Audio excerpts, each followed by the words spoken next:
quick video on superdelegates. So if you pop in and I'm gone, that's probably why this video was in and out. One of my subscribers sent me an email. I think it was Crozette, but I'm not particularly certain. So if I'm wrong on that, forgive me. But asking me about superdelegates.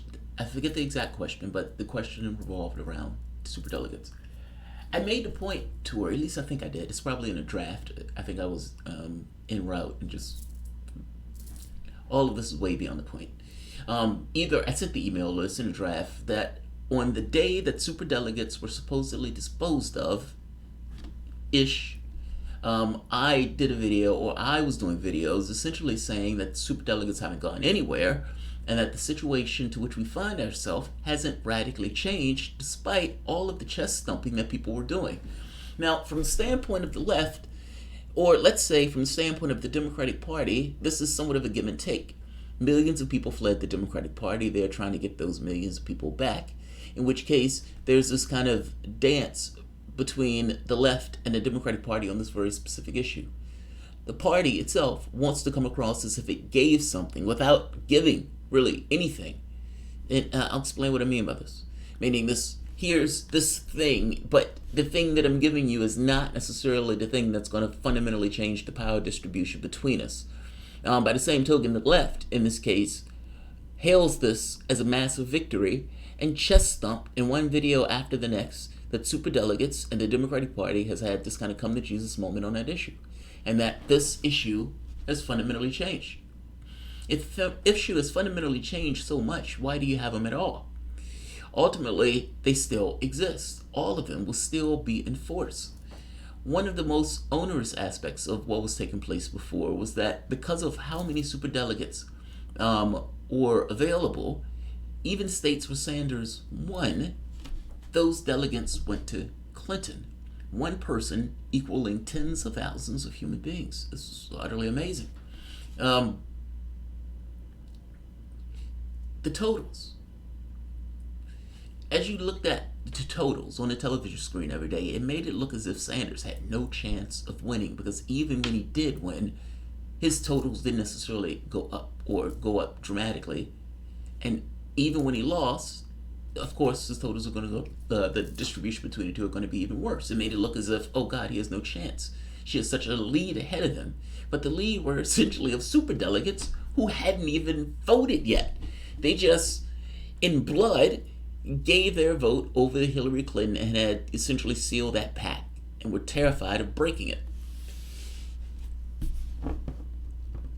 The superdelegates still exist.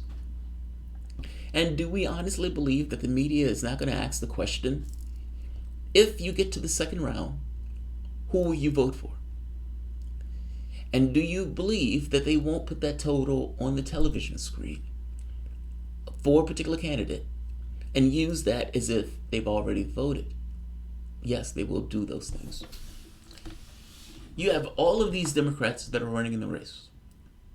With so many Democrats running in the race, whether it's planned, meaning whether there's some neural network somewhere, some group of Democrats that have come to some conclusion of, we need to run people in the race for this particular reason, or whether each one of them just believe Donald Trump is weak, floundering, and that he will be somewhat of an easy mark in order to win and take the presidency on.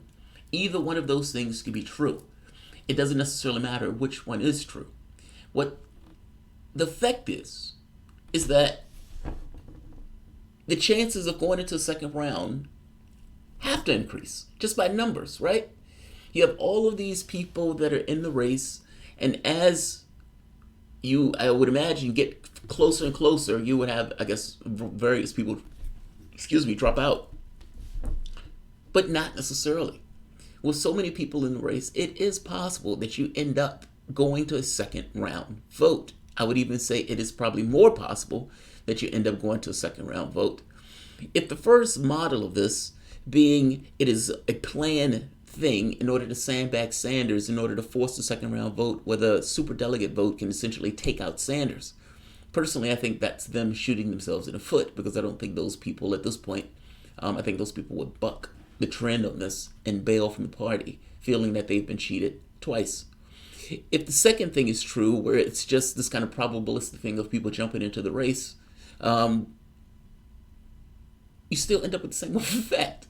This superdelegate thing making a choice that may edge out, you could say, majority will. Again, whether it is planned or whether it happens that way because Donald Trump is seen as a floundering president is almost irrelevant to the point that the superdelegate vote still can come into effect, and maybe even more so with this many candidates in the race. And that may have an adverse effect on Sanders getting through the primaries. So, again, this one is going to be quick. How long? 8 minutes? 5 minutes? 5 minutes. Great. But I said this on the day that they did the superdelegates thing. I did multiple videos on this, that the superdelegates were still in effect. The superdelegates still exist. The superdelegates are still around. They wouldn't have kept them around if they did not want to use them for whatever, situation that takes effect. I put to you that it is very possible that regardless of what happened in the last election, this election is somewhat unique in the number of people who are going to be running in the race. And with this many people running in the race, as it whittles down, it is possible that more people stay in this race longer, even going our way further into the end. That's assuming that you don't have a clear majority in regards to one particular candidate. But it's possible that they want, political wiggle room. Maybe they want a position in the government itself, so they want to kind of stay into the race in order to be a negotiable factor within the negotiations. All I'm saying is, with this many people, I would argue that the chances of going to the second round are higher. And again, whether it's the first idea that this is planned or whether it's just by virtue of it being Trump in office, is almost irrelevant to the point that this seems like it will be a negative impact on one Mr. Bernie Sanders. Superdelegates should have been gotten rid of. Full stop. I'm just saying. It's rigging, intentional rigging, in order to keep out certain sectors of the electorate. That's what it is. At least that's what Deborah Wasserman Schultz said it was. I'll end it here. I think so.